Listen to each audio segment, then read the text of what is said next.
आस मुस्लिम teacher के प्यारे नाजरीन, हम उम्मीद करते हैं कि आप सब खैरियत से होंगे और हमारी दुआ है कि अल्लाह पाक आप सबको खैर आफियत से रखे। मोहतरम नाजरीन सामीन, इंसानी जिस्म एक खुदकार मशीन है। कुदरत ने इस तर्ज पर बनाया है कि हर उज़्व अपना किरदार और काम अपनी हुदूद में बगैर किसी मुज़ाहमत के करता है।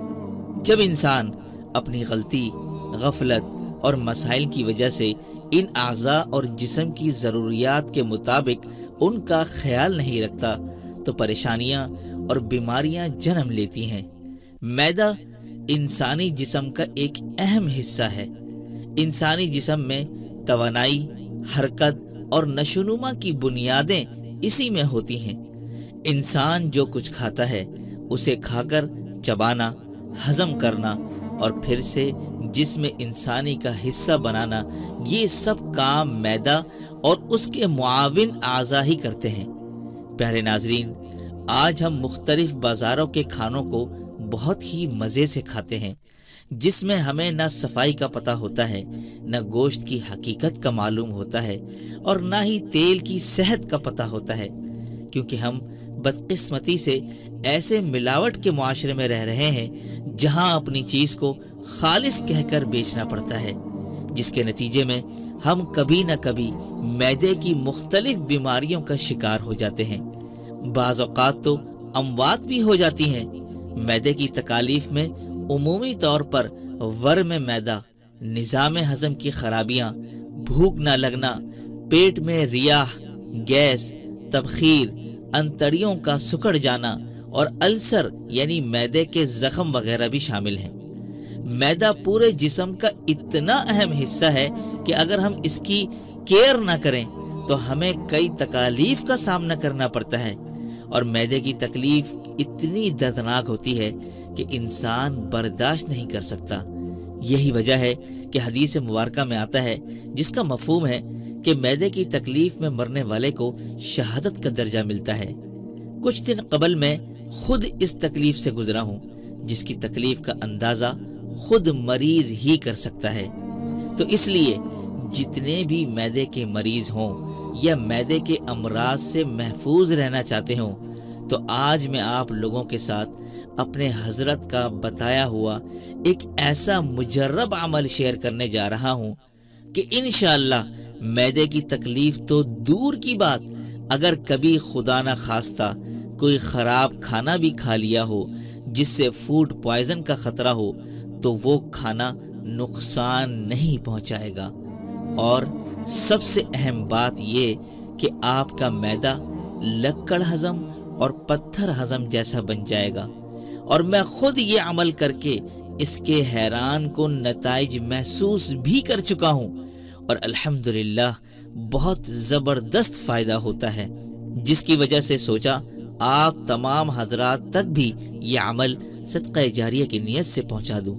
तो अपने अमल की जानिब बढ़ने से पहले मेरी आप सब से हमेशा यही दरख्वास्त होती है कि हमारी हौसला अफजाई के लिए वीडियो को हमेशा लाइक करते हुए अपने खूबसूरत अल्फाजों के साथ कमेंट्स लाजमी किया करें। और साथ ही अगर आप हमारे चैनल पर पहली बार आए हैं तो हमारे चैनल को यूं सब्सक्राइब करके बेल आइकन दबाकर इस चैनल का हिस्सा बन सकते हैं। इंशाअल्लाह आप सभी लोगों को बहुत फ़ायदा होगा। तो मोहतरम नाज़रीन, अगर आप मैदे की जिस भी तकलीफ में मुब्तला रहते हैं या कभी ओवर ईटिंग की वजह से बदहजमी जैसे मसाइल का सामना करना पड़ता है, तो जब आप खाना खाने लगें तो सूरह कुरैश एक मर्तबा पढ़कर खाने पर लाजमी दम कर लिया करें। इससे ये होगा कि खाने में अगर खुदा ना खास्ता कोई नुकसानदेह चीज भी मौजूद होगी तो वो आपको नुकसान नहीं पहुंचाएगी। बाजार के खानों पर तो खास तौर से ये अमल लाजमी किया करें।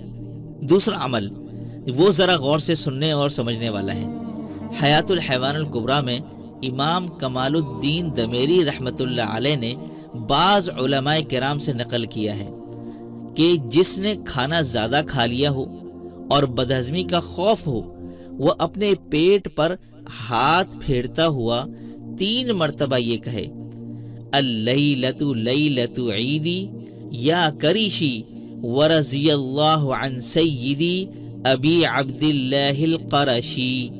اس کا ترجمہ کچھ یوں ہے کہ اے میرے معدے، آج کی رات میری عید کی رات ہے اور اللہ عز و جل راضی ہو ہمارے سردار حضرت ابو عبداللہ قریشی سے۔ اچھا، اس میں ایک بات قابل غور یہ ہے کہ اگر دن کا وقت ہے تو آپ دن میں اللیلۃ لیلۃ عیدی کی جگہ الیوم یوم عیدی کہیں گے، یعنی جب آپ کھانا کھا کر فارغ ہو جائیں تو آپ اپنے پیٹ پر 3 مرتبہ ہاتھ پھیرتے ہوئے 3 مرتبہ یہ دعا پڑھیں۔ یہ اتنا طاقتور عمل ہے کہ اس عمل کے بارے میں یہ کہا گیا ہے کہ تجربے سے ثابت ہے کہ ایسا کرنے والے کو کھانے سے نقصان نہیں ہوگا۔ یہ عمل عجائبات میں سے ہے۔ اس کو تو علامہ انور شاہ کشمیری رحمۃ اللہ علیہ تک نے اپنی کتاب گنجینہ اسرار میں اس عمل کو نقل کیا ہے۔ تو اب آپ خود سمجھ لیں کہ کتنا کمال کا عمل ہوگا۔ جتنا بھی اوور ایٹنگ کر لیں، یہ عمل جیسے ہی آپ کریں گے تو اگلے ہی لمحے آپ پھر سے بھوک محسوس کرنے لگیں گے۔ انشاءاللہ اس عمل سے معدے کا مسئلہ بالکل حل ہو جائے گا۔ بس اس کو آپ اچھی طرح سے یاد کر لیں، حفظ کر لیں۔ باقی اس دعا میں جن بزرگ کا نام لیا گیا ہے، سیدی ابو عبداللہ القرشی ہاشمی علیہ الرحمہ، یہ اکابر اولیاء مصر سے ہیں۔ یہ حضرت عبد القادر جیلانی رحمۃ اللہ علیہ کے زمانے میں 16 یا 17 سال کے تھے اور ان کا انتقال بیت المقدس میں ہوا۔ اور اسی کے ساتھ آخر میں یہ بات بتاتا چلوں کہ یہ عمل جب میں نے تکلیف کے وقت کیا تو مجھے بالکل آرام محسوس ہوا۔ اب آپ لوگ بھی اس عمل کو کر کے دیکھیں، انشاءاللہ آپ خود بھی ایک ہی دفعہ میں اس کا اثر محسوس کریں گے اور ہمیشہ بدہضمی اور پیٹ کے مسائل اور نقصانات سے محفوظ رہیں گے۔ تو امید کرتا ہوں کہ آج کا عمل آپ حضرات کے لیے بہت مفید اور کارآمد ثابت ہوا ہوگا۔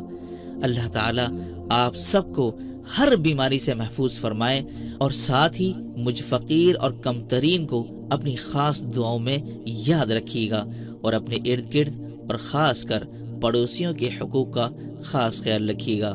السلام علیکم ورحمۃ اللہ وبرکاتہ۔ وظیفہ شروع کرنے سے پہلے میں یہ بتاتا چلوں، اگر آپ جادو کا علاج چاہتے ہیں اور دین و دنیا کی کامیابی کے متلاشی ہیں تو اللہ کے لیے بد عمل پیشہ ور عاملوں سے اپنی حفاظت کریں۔ جادو ممکن ہے زیادہ آپ کا کچھ نہ بگاڑ سکے، مگر یہ نام نہاد روحانیت فروش آپ کو کہیں کا نہیں رہنے دیں گے۔ قرآن پاک بعمل لوگوں کی زبانوں سے اثر کرتا ہے، جس طرح گولی بندوق کے چیمبر سے نکلتی ہے۔ یہ دنیا کے خاطر سارا دن لوگوں کی راہ تکتے رہتے ہیں، خود قرآن پاک کی ہدایت سے دور ہیں۔ یہ آپ کا کیا علاج کریں گی؟ یہ تو خود علاج کے مستحق ہیں۔ مفتی ابو حسان۔